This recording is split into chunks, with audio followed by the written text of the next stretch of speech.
2021. As the members find their seats, I will go ahead and call the meeting to order. We'll rise for a moment of silence, then followed by the Pledge of Allegiance, and of course, Madam Clerk will then call the roll. Please rise.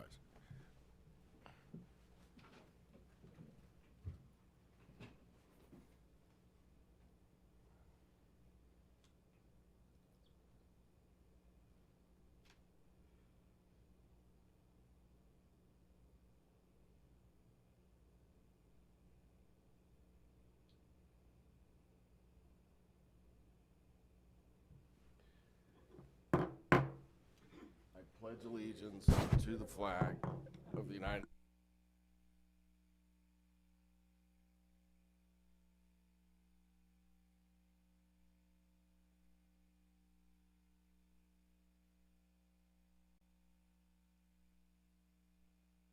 Thank you, everyone. The clerk's computer went to sleep, so give her just a moment.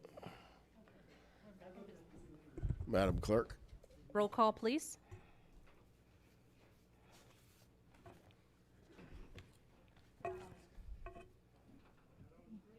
Okay.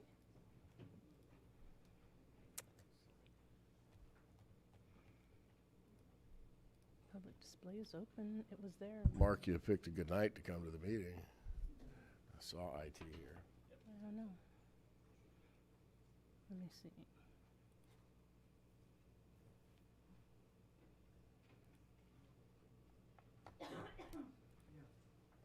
Oops.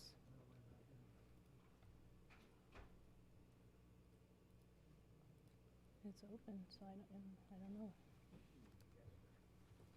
Did I knock something loose?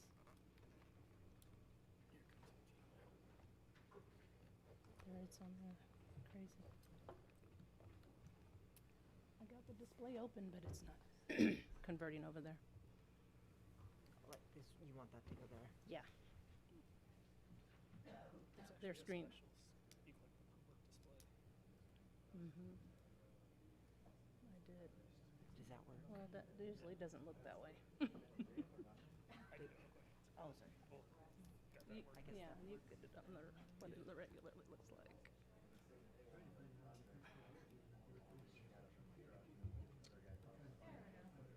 So Now we need that just on screen. On the other one, okay.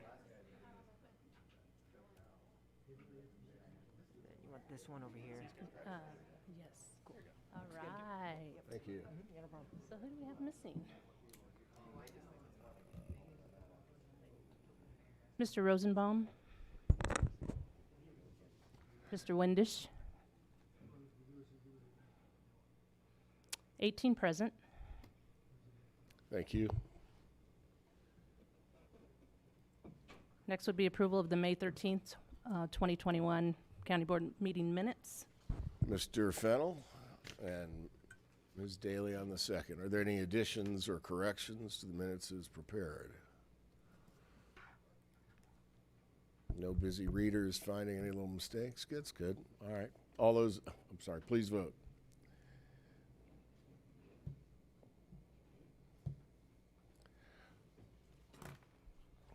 Ms. Bryant? 18 ayes.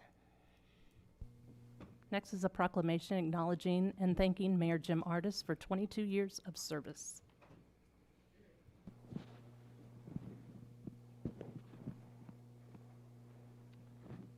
It's a little different tonight than it usually is, so forgive our furnishings. This is Mayor Ardis, a 20-plus year public servant for the city of Peoria and a super decent guy. I think it's an honor for him to accept our invitation to come over here because once retired, you know, we try to stay out of government buildings. We mail taxes in, right? Jim, I'm delighted that you've come, and we've prepared something for you.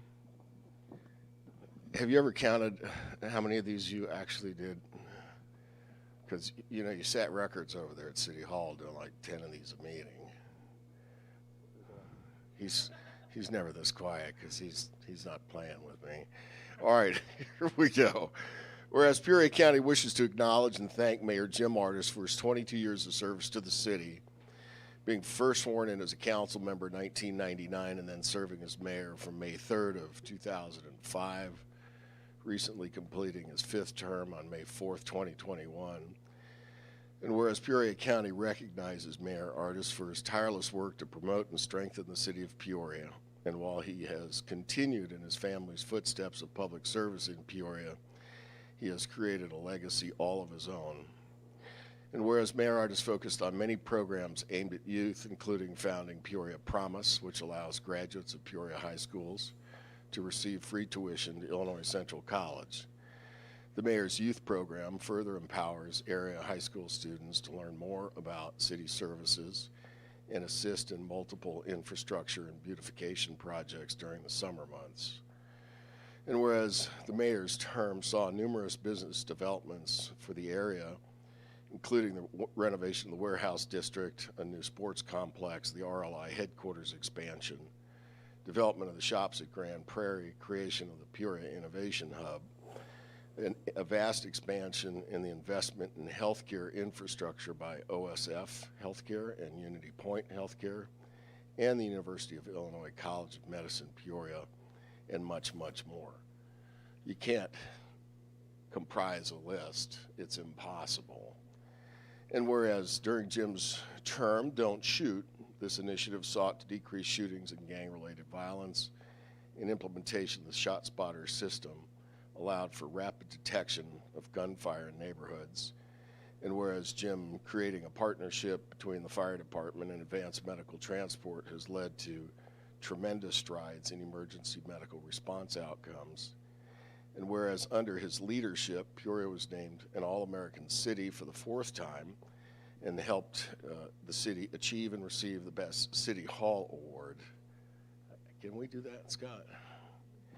And the city's participation in the Build a Block campaign helped bring to the Peoria Riverfront Museum and the beautiful Caterpillar Visitor Center. And whereas Mayor Artis gave and continues to give of his time, talent, and treasure to numerous nonprofits and fundraising events, with his marquee efforts being for the St. Jude Midwest affiliate and Peoria Promise, clearly are the most prominent among his efforts. Nobody gets a page 2. Now, therefore, Andrew Rand, chairman of the board, on behalf of all of you here tonight, do hereby recognize Mayor Jim Artis for his extensive love of our city and public service to all of Peoria and Central Illinois, dated this 10th date of June. Jim, congratulations.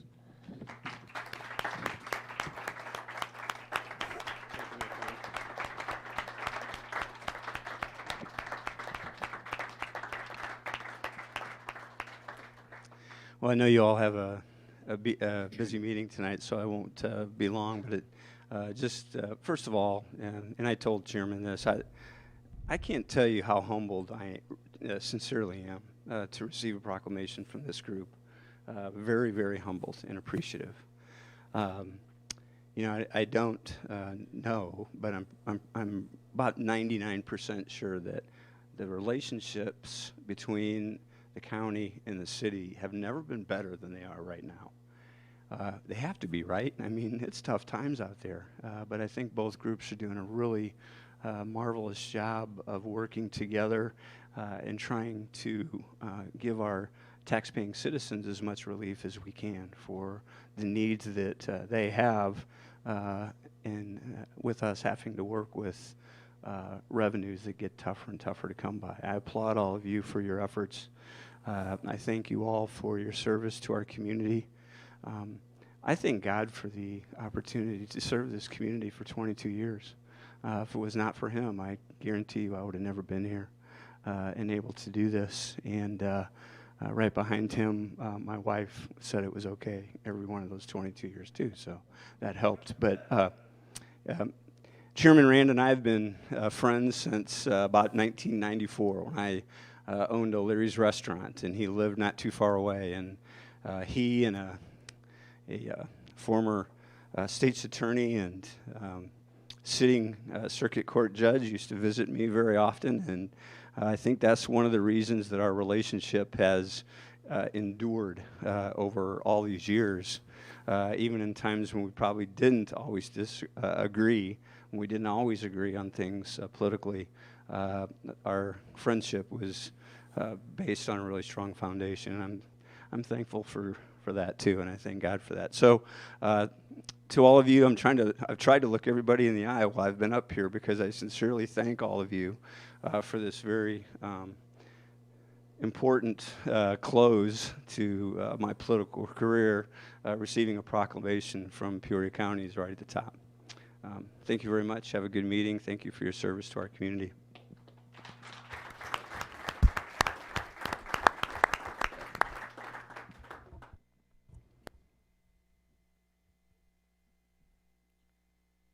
Next is citizens' remarks. I have none turned in.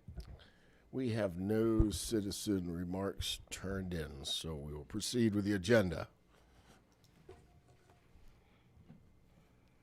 We'd be at the consent agenda.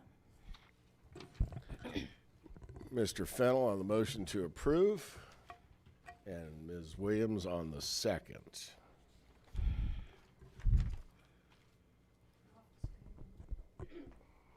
Something's not connected. I don't know what it is.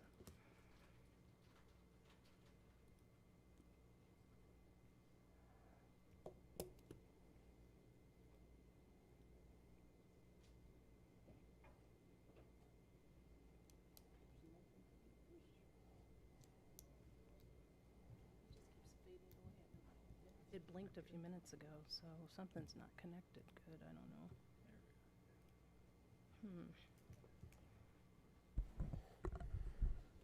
Young people.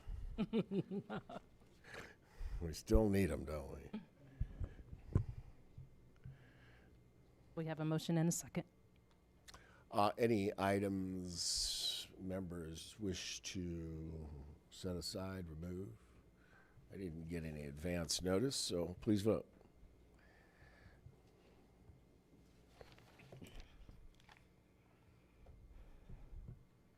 Seventeen ayes, 1 nay.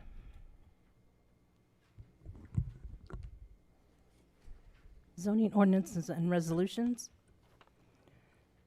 Case number 017-21-U, petition of Mark and Paula Fike, a special use as required in section 20-6.2.1.1.b of the Unified Development Ordinance.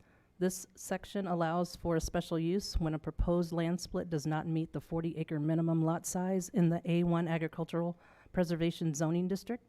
The petitioners propose to divide approximately 5 acres from the existing 40.5-acre parcel in order to separate the homestead from the agricultural use. The parcel is located in Akron Township. The Zoning Board of Appeals recommends approval. The Land Use Committee concurs. Motion to approve, Mr. Dillon, and a second by Mr. Elsasser. Discussion, Mr. Dillon? Any questions on the item? Seeing none, please vote. Good evening, Ms. Pastisha. 18 ayes. Item number 2, a resolution from your Land Use Committee recommending approval of an amendment to Chapter 12, Building and Property Maintenance Code of the Peoria County Code to include an adoption of the 2018 International Building Codes and the 2017 National Electrical Code effective July 1st, 2021. Thank you, Mr. Dillon. And Dr. Blair on the second. Any discussion, Mr. Dillon? No, we'd asked as a committee, instead of remove this from the consent agenda, to put it so that Kathy and Adam could explain to everybody actually what the changes are. They've engaged community partners to have discussions with them. So we just thought it'd be in everybody's best interest. So in case anybody from the rural districts would get phone calls in regards to this change. And this is basically bringing us up to speed with surrounding communities. So I just asked if Kathy could have the floor for a brief explanation.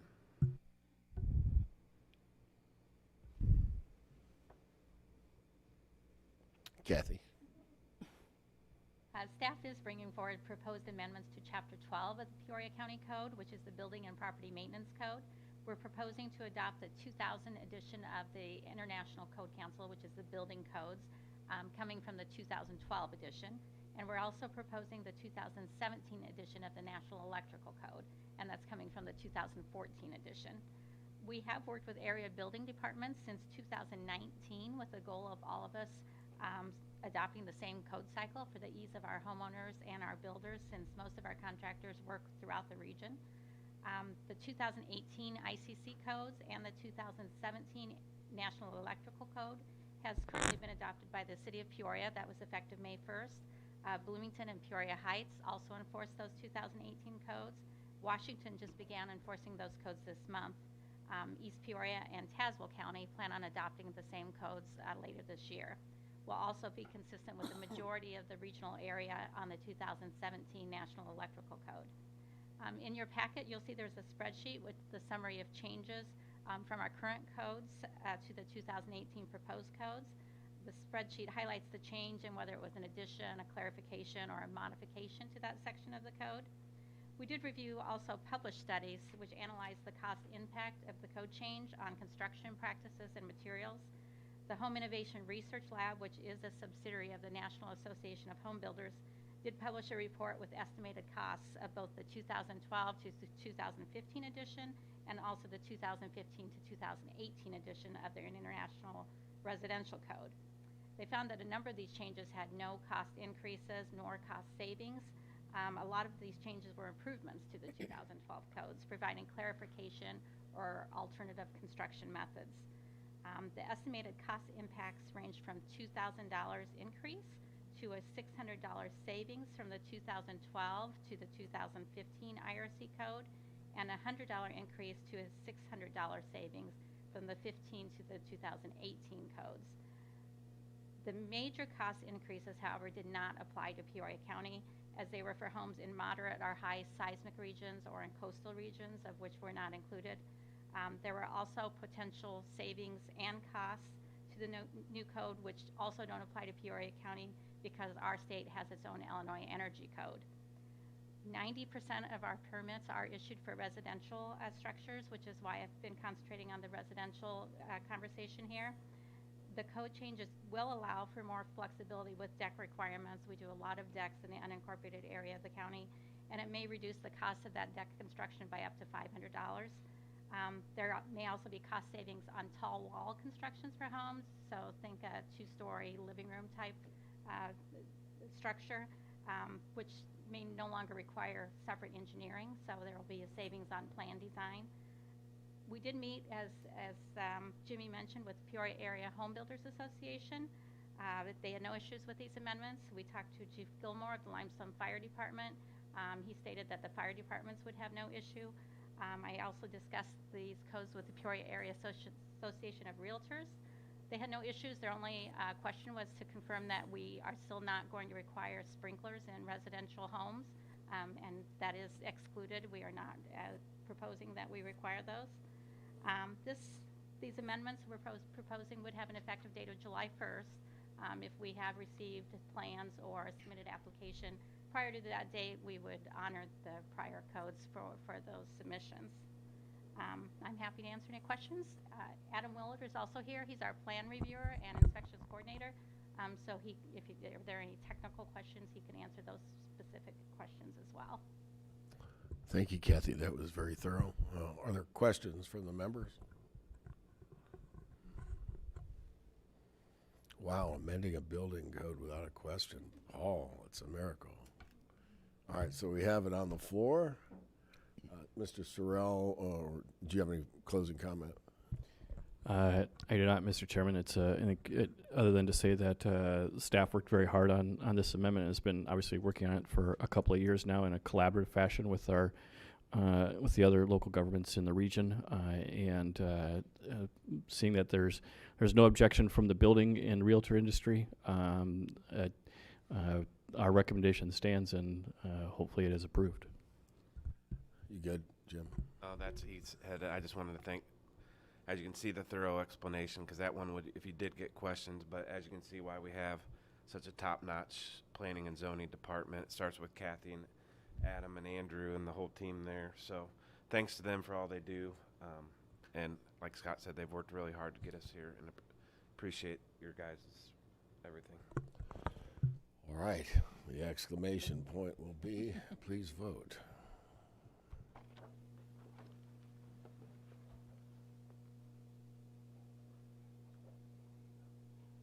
Seventeen ayes.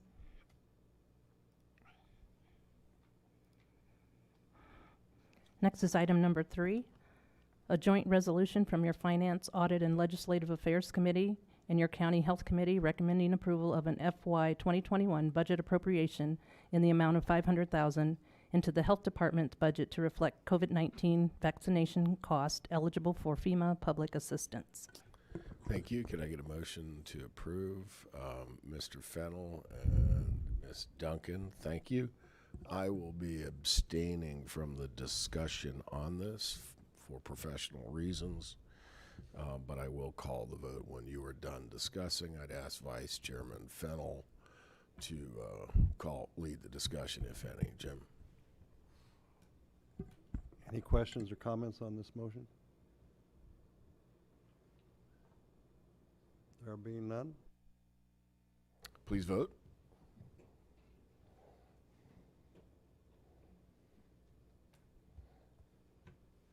Sixteen ayes, 1 nay, and 1 abstention.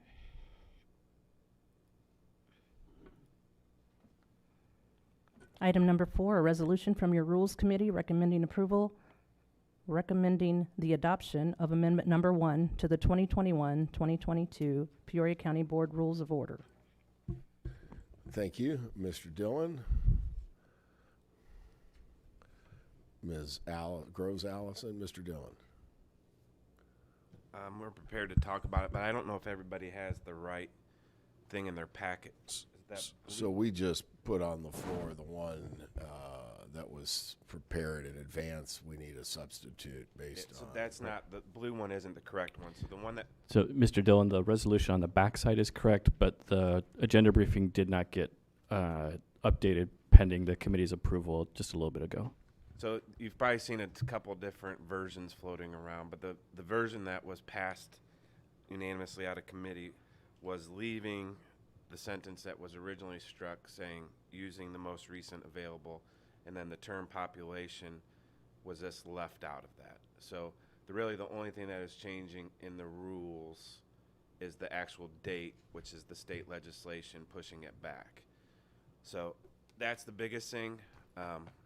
Our software that we have too, which Scott, if anybody needs to ask, does only use decennial data in the software that we purchase. So this gives both parties time by moving this back to December. So both parties to get it. So this whole, when we talked last month about having to rush everything, it gives us more time, and then that would hopefully alleviate any concerns that I know Member Daly and Member Rand discussed with public groups potentially having a window for the map to be open. So the only thing that really changed in this is the date. So if you have any questions or comments, I think between Scott or myself, we could probably help answer, or Mr. Fennel or Mr. Rand or Sharon. Thank you. Mr. Elsesser? What is the expectation as far as the final population count? What as far as a time frame? Like in October, November? We're estimating it was supposed to be August is when the census is supposed to be done. So, I mean, I have no idea actually when they're gonna, the actual date. I mean, I think estimates are about our population still would be about 180,000, which is about 10,000 member districts is the initial rough estimate. So, but I have no idea on the actual date. Right. That will be But submitted. they've told you about it sometime in August. I mean, that's a moving target though, probably. Yes, and then it's a little off subject, but both parties have received their licensing agreement so that they can look at the maps drawing. So that process has been started.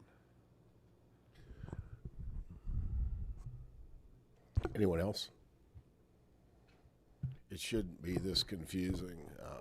I apologize if the communication that originally went out was timely in the fact we had to notice up rules for an adjustment on the calendar and the data set to be used. By the time the legislature finished, the data set was not the one we referred to but in fact the census data. So it did create some confusion on the parts of some folks, perhaps consternation. Can you get another C word with me? And common sense prevails where we are tonight, and we're moving a date so that we can actually follow our rules and meet the deadline, the new revised deadline.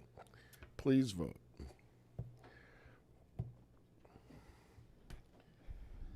Seventeen ayes, 1 nay.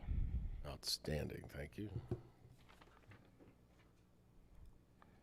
Item number 5, review of executive session minutes. Madam Counsel. Thank you, Mr. Chairman. It's remains the recommendation of the state's attorney's office that all previously held minutes continue to be held because the need for confidentiality does still exist, and also recommend that you destroy executive session audio recordings that are more than 2 years old, except for those that relate to pending litigation. Thank you, Mr. Elsasser. Thank you very much. Does it require a second?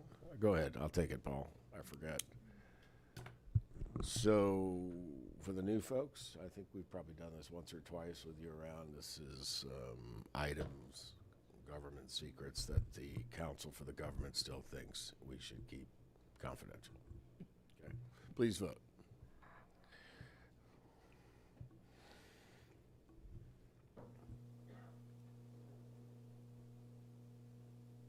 Eighteen ayes.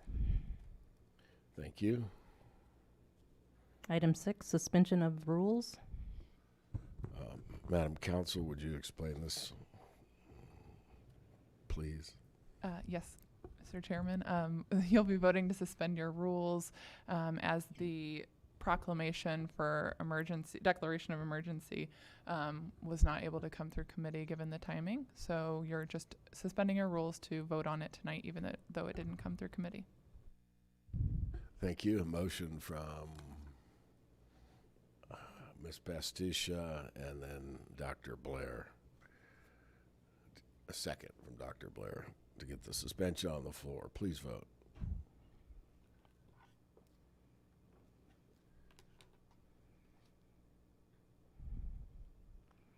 Fifteen ayes, 3 nays.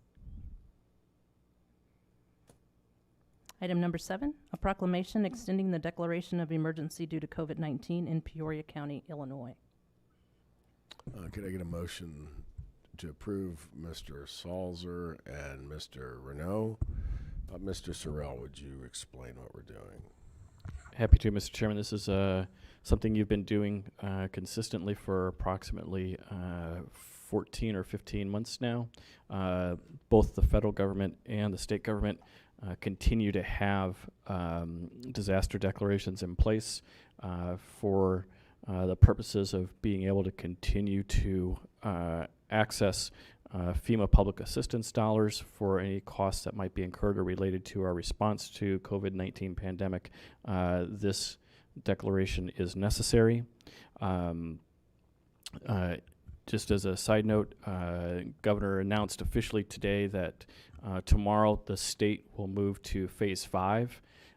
Just for everyone's benefit, that doesn't mean the pandemic is over. It is an opening of the economic restraints and conditions that were put in place to mitigate and manage and try and stop the spread of COVID-19. If our area of the state or the state in general were to see a relapse and see spikes in numbers, the governor would have the ability to take us a step back into the bridge to phase 5 or phase 4 or whatever would be appropriate given the data.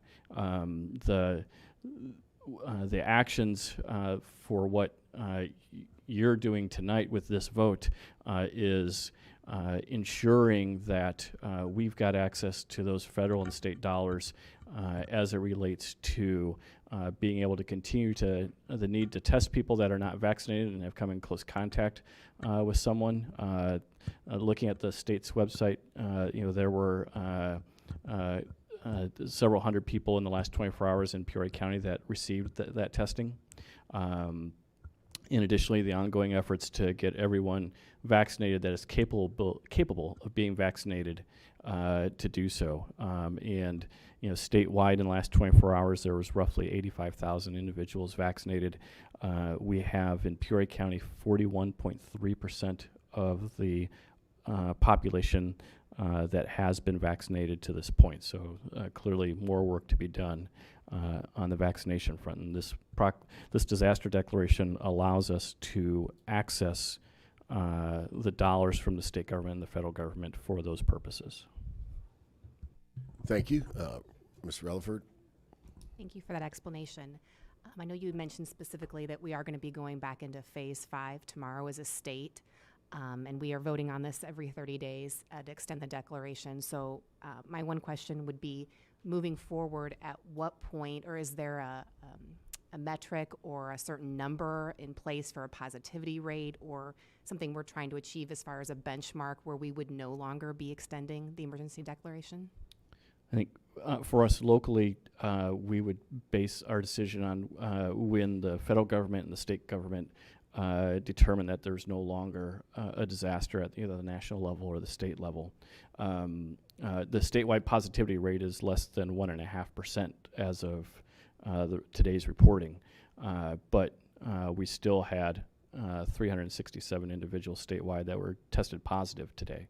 So at some point, and I do not know off the top of my head what their measurements and their metrics are, but the federal government will determine that the pandemic no longer constitutes a disaster and will close up the opportunity for reimbursement from FEMA, at which point I would expect the state government to do the same, and at which point we would then allow whichever declaration we have in place at that point in time to expire and not renew it. More question and follow-up. So any a vote at this point only affects, moving forward, it does not retroactively affect any of the dollars that would have been allocated to us from the federal level? For the dollars that we've already received, we're working under the disaster declaration at those times. Dollars that might be in the pipeline that we've not yet received but maybe applied for. A good example of that would be the budget amendment that you just approved in item number 3, or any future allocations that could be available to us would be impacted by this declaration. I was trying to understand, Member Relaford, where your confusion stems from. The governor's phase 5 is not a one-to-one relationship with the disaster declarations for both Peoria County and the state of Illinois and Peoria County and the federal government. They're not even necessarily related to the same business problem.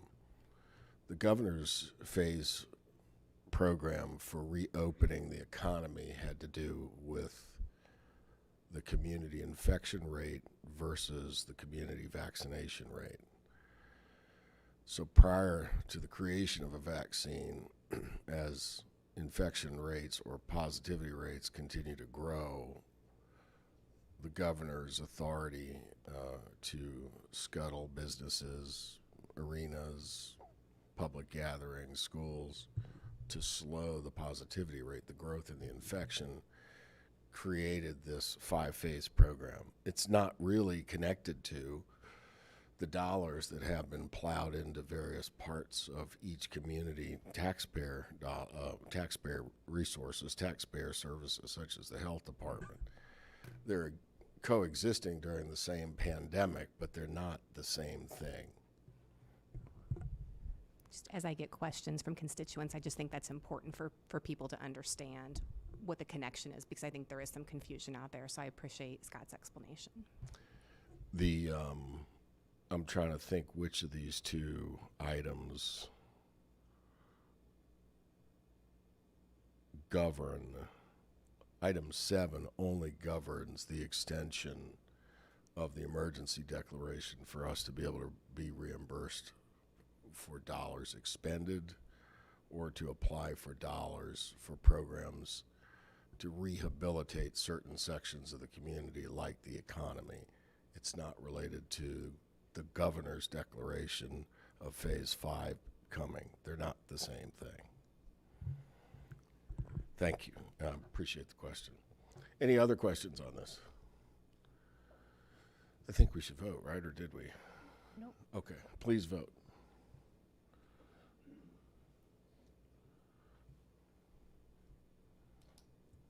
Fourteen ayes, 4 nays.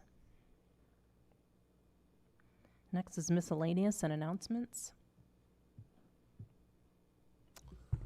Oh, I'd like to invite the sheriff and give him a few moments.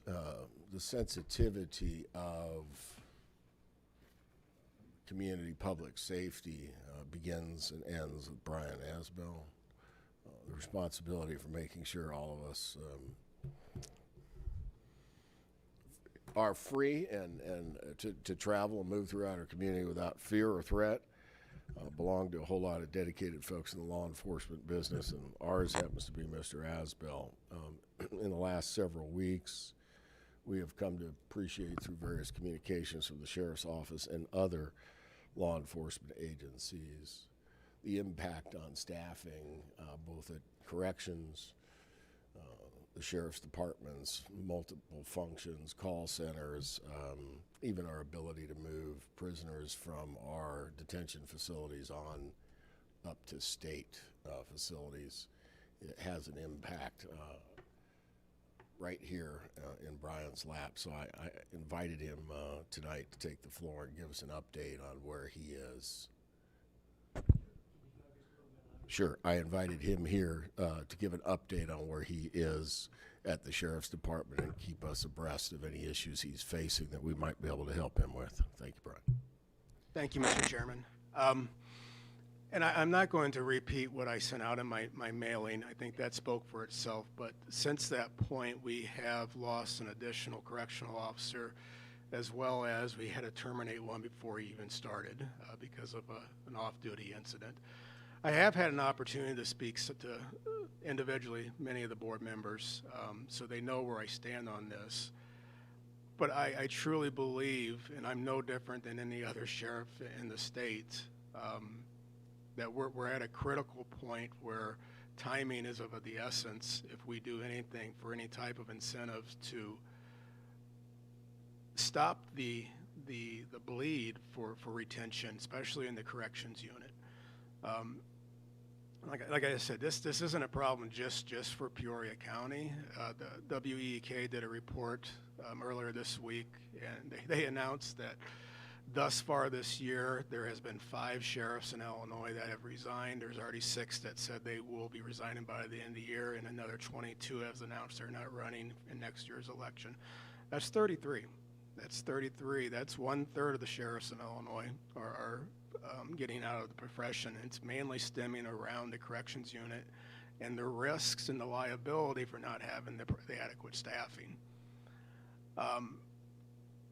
I'm open to any suggestions, but I just want to reinforce that we are at this critical point because the arrests, the crime's still happening.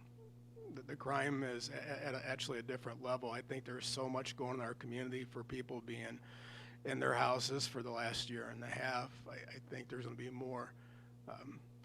We're getting requests daily almost for community events where I don't have the staff to even provide the security at them. The Grand National TT races, the motorcycle races, they've called a summer camp the same weekend. And this from an economic standpoint, we want these activities and these functions to partake in our community, but we have to have the staff available for even to get traffic into these facilities. Patrol, we're managing. We're managing, but where I'm at with the jail is every time we lose an employee right now, you've got 40 hours of mandated overtime to replace that. And a lot of them are leaving strictly because of fatigue and burnout, or it's having a personal relationship on their marriages. And I've been there. You don't go home, you work 16-hour shifts 3-4 times a week. Now for a year and a half, you're losing out on your personal life, and they have to make a decision on quality of life. So I'm up to, and I want to thank everyone for the support and conversations, but I just want to reiterate that it's critical we have to do something sooner than later, because one more month into the game, if you lose one, that's going to equal to losing three will equal 6. And I don't have an option of shutting down the jail. I can't close a wing. We did get some relief from the state. We were able to transfer 20 detainees last week, but we still have a population of close to 40 IDOC prisoners and right around 40 federals.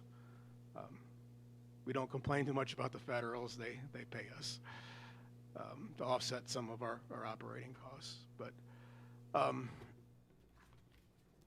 we've got a wonderful group of employees. I want to use something that Member Dillon said a couple committee meetings ago, that there's so many jobs out there. There's these entry-level market jobs, and that's what we're competing with right now.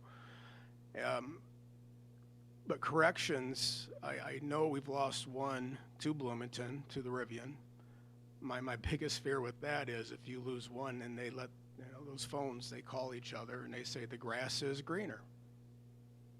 You don't have to work third shift with Tuesday, Wednesdays off.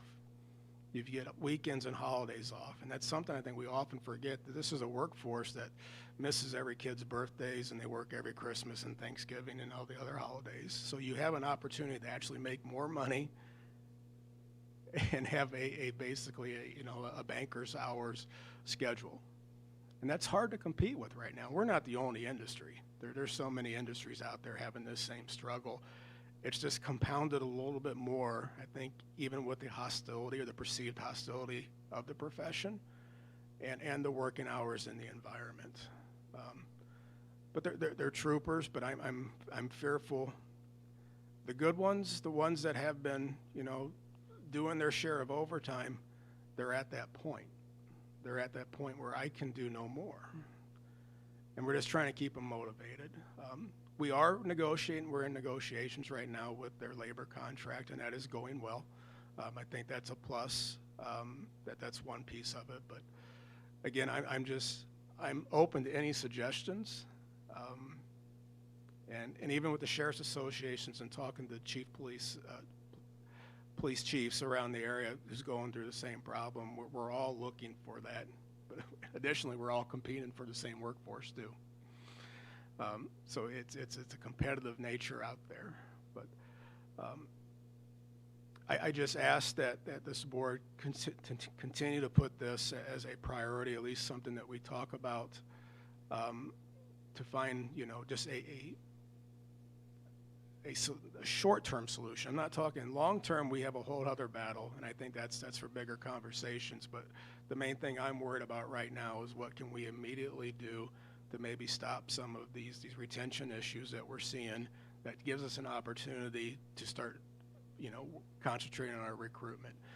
Captain Middlemiss we had a test this week. I think we had 14 applications and one showed up. One, and that one didn't even pass the physical agility. One. So I'd be more than happy to answer. I know I sound like a broken record, but I'm really, really not kidding. It's really bad. We're at that point. We're at that point where, again, if we lose more, it will snowball. I know it will. It's highly predictable. And I do want to publicly thank the employees up to this point, because they have been doing one hell of a job. They're just at that point. So be happy to answer any questions, and I do appreciate the time, Mr. Chairman.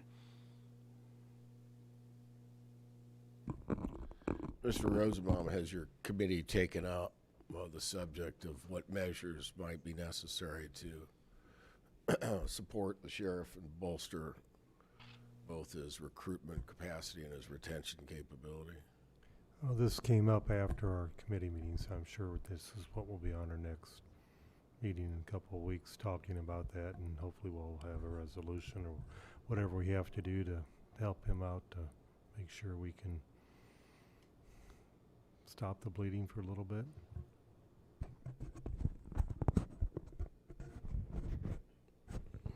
Mr. Renaud, if this impacts bargaining unit contracts, I think that's going to be tickling your committee as well. So Scott, how about you bring us up to speed with the communication next week on what path the committee chairpersons might go with the sheriff to begin to get him some support from this body. We'll be back with you, Brian. Thank you. Appreciate you just telling us the plain truth, too. Yes, Mr. Elsasser.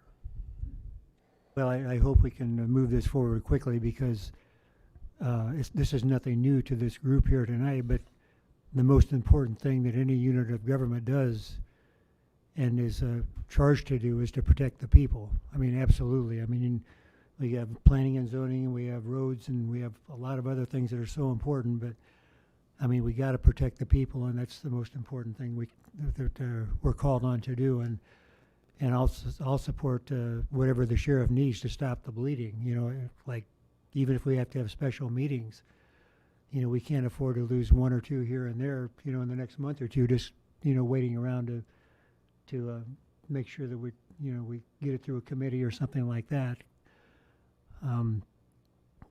We're getting $35 million from the federal government, and I can't think of anything more important than to spend some of that on. And I know that there's I think Scott has explained it to me that there's 4 or 5 different areas that are the focus for that spending. So you just can't spend it on a new swimming pool or something like that. It has to be something that's very specific. But I would sure hope, and I would ask Scott right now is something along the line of public safety.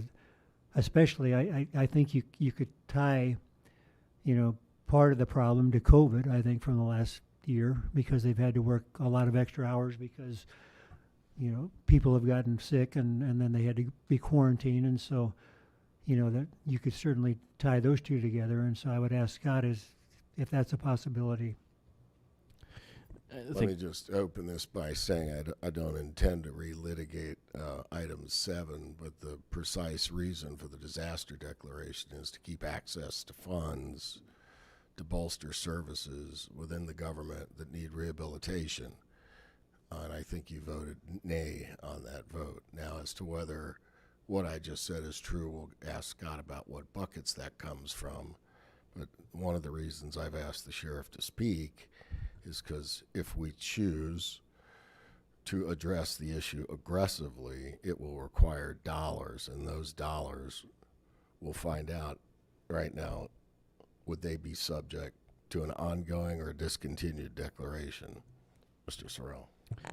Thank you, Mr. Chairman. So a couple things. The prior declarations that this body approved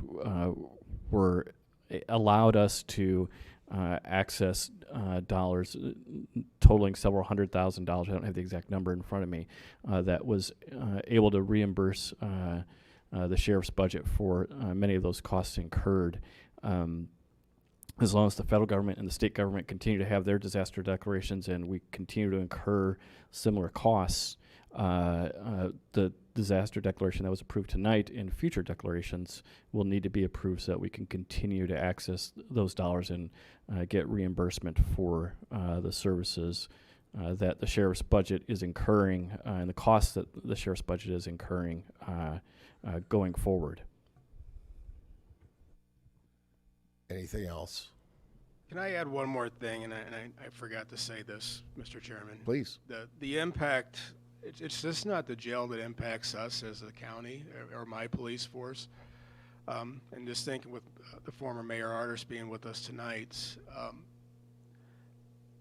the amount of time when you don't have the staff to receive someone, it's taking a police officer off the street. And that might not be the county, but it's a Peoria City, or your smaller agencies like Bartonville, Chillicothe, Peoria Heights. They could be without a police officer for 4 to 5 hours just because the person they made an arrest, it takes that long to get received in the jail. And again, COVID has a play in that, where we have to do a lot more work bringing people into the jail with our medical standards and evaluations. But if we don't have the staff at the jail, it's not just affecting public safety for Peoria County Police Department and the Sheriff's Office, but it affects every police department in this county. And we've had several complaints from other agencies. You know, they lose their guy for half a shift when he's just sitting in the jail sally port waiting to get his person received because there's 14 in front of them, and it's just take a longer process right now. So I just want to reiterate that there is this snowball's just not us, me, my department. It affects every department in the area. Dr. Blair, we'll wrap it up, please. The sheriff gave me the opportunity to waste his entire afternoon last week, so I greatly appreciate that. I do think that as a county board, I'd much rather invest in helping us retain the employees we have than to have to spend the money on recruiting. It's going to be a much better use of our funds if we can do that. And I think we need to both identify that the traumatic experience that all of us faced last year is tenfold for those in the those corrections officers. They were putting their life at risk with fewer people in a situation where they couldn't be with their families. And I think we need to recognize that they didn't, that they worked even harder than the rest of us did. So I greatly appreciate the work that they did. Well, I was trying to wrap it up, but I saw Kate, then Sharon, then Linda, then Phil. I've got a question about, so the company that I'm working for right now, they are also desperate. I think it's a situation a lot of companies are in right now. And so they are doing a hiring bonus, a retention bonus, and a referral bonus. And they came out with one a month ago, and now they've upped it. They're desperate. So I don't think you're alone, but we need to think about what to do in the short term to keep your folks and try to attract some new attention or talent to the sheriff's office. My question is, and I don't know who needs to answer this, but if you do something like a retention referral type bonus, does that have to be in the language of their contract? It's probably a state's attorney's question. Or can we do something because this is kind of like a crisis situation? I mean, we can have, it depends what the solution is that you come up with of how then we'd need to format it. But I mean, we've already done a few things within the existing budget that aren't necessarily part of a contract. So as all good lawyers would say, it depends. It depends. Kate, just to put the bumpers on the road, Scott cautioned me earlier, making sure that we don't talk about issues that are normally bargained. We don't want to step on some ULP in trying to be good guys. So, thank you, though, Kate. Just a question. I don't know if this is a Scott question, but what about our retirees? Is there some sort of rules with IMRF where we could not bring them back to work temporarily to fill in until, I'm just trying to think of solutions here. Sheriff.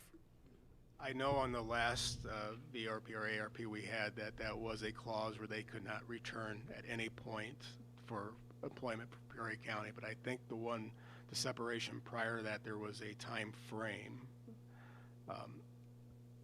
Even though these are some of the talks that I've had with retirees, and I think the conversation was a snowball's chance in some place for them coming back anyway. So it's something that we brought up because obviously they have the training, and that's the big component to get people going. It's always a component. I mean, for corrections, it's 5 weeks, and patrol, it's 14 weeks. Patrol deputy, it takes literally a year to get them on their own, and that would help. But Scott can confirm that, but I believe they cannot. My memory is pretty consistent with that, Sheriff. Yes. Ms. Daly?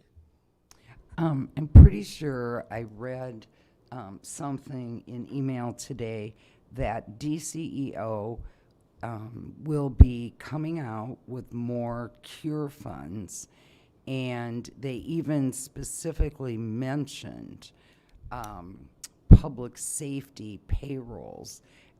but I think there's a finite amount, and I'm not sure if Peoria County is already at their limit in terms of cure funds. But I know that in the next few months, they're going to be able to resubmit. Yeah, Member Daley, we did submit the maximum allotment of under cures, which was $1,554,000 and change. We actually submitted an extra, I believe, an extra $1 million on top of that, which we may need to resubmit, or at least remind them that we submitted it originally. So if there are an extra pot of money that becomes available, that we can access those dollars. And Mr. Sorrell, cure funds require the disaster declaration. They do, I believe, yes. Thank you. Mr. Salzer.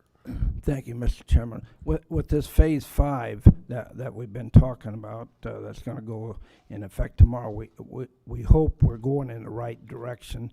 And my question is more so for Scott. Scott, I know that we had some people that had to go home and work from home. And I just wonder, do we still have people working from home, and does Phase 5 mean that if we do have them working at home, then they'll all be back here? Great question, Mr. Salzer. So round about Labor Day or early fall last year, we brought team members back to the workplace. For those that weren't already working in a 24/7 facility or working in the health department where they were putting up long hours on top of what they were already normal duties were doing. Even pre-COVID, we were piloting in a couple of offices some teleworking options. We've been tracking the productivity of those team members throughout that pilot project, which got extended due to COVID. Preliminarily, just anecdotally, I don't have raw data in front of me, but anecdotally, I can say that those departments that were involved in that pilot project, we've seen productivity of our team members working in the office or teleworking be the same or more productive than when they're physically in the office. So we'll be evaluating that further, and we'll be most likely talking to Mr. Renault's committee about whether or not that might be a permanent option for some offices.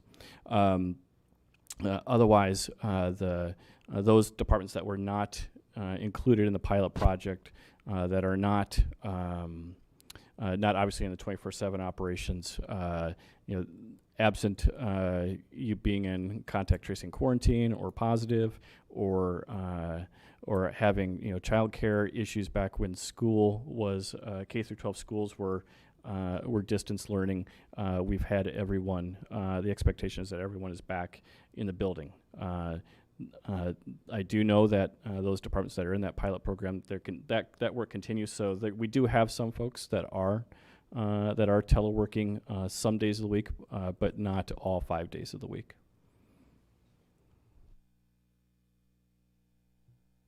You done? Cool. Anyone else? Sheriff, I think you have our full attention. We'll be out tomorrow at 8, your office. Get to work. Okay. Got plenty of uniforms. All right. Thank you for the opportunity. Thank you, everyone. It's been a while since we've been together. Good discussions tonight. And yes, Mr. Ricker. I'd like to just offer one more for miscellaneous. Recognize our sheriff for completing his master's degree during all of this fun activities had the last couple years. So acknowledge that graduation. And he didn't think it was such a good idea. About a year ago this time, he had some choice dialogue to describe what it was like, but he did muscle through it, and that's an outstanding catch. I should not have forgotten that. Mazel tov, Sheriff. Use it in good health. All right, Mr. Renault. I'm just going to go. I also had something for miscellaneous. I didn't know we were completely done. It's okay. Also a recognition. I don't know if Becky's still here. Is Becky back there? Oh, yeah. She gone? She here? She here? Hi, Becky. Hi, Becky. Something that was part of our consent agenda was another grant that Becky solicited and was awarded for $10,000. And I just wanted to give kudos to Becky for the outstanding job she's doing at getting extra funds for her department, and she's just doing an outstanding job, so thank you.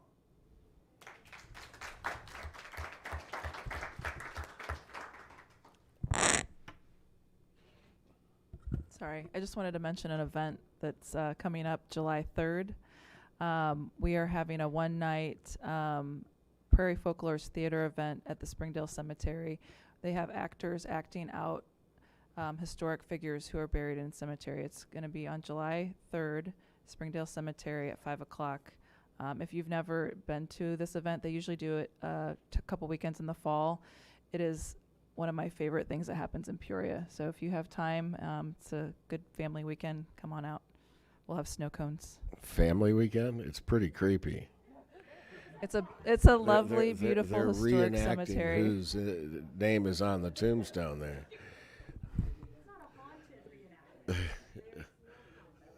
Are we all done? We be adjourned.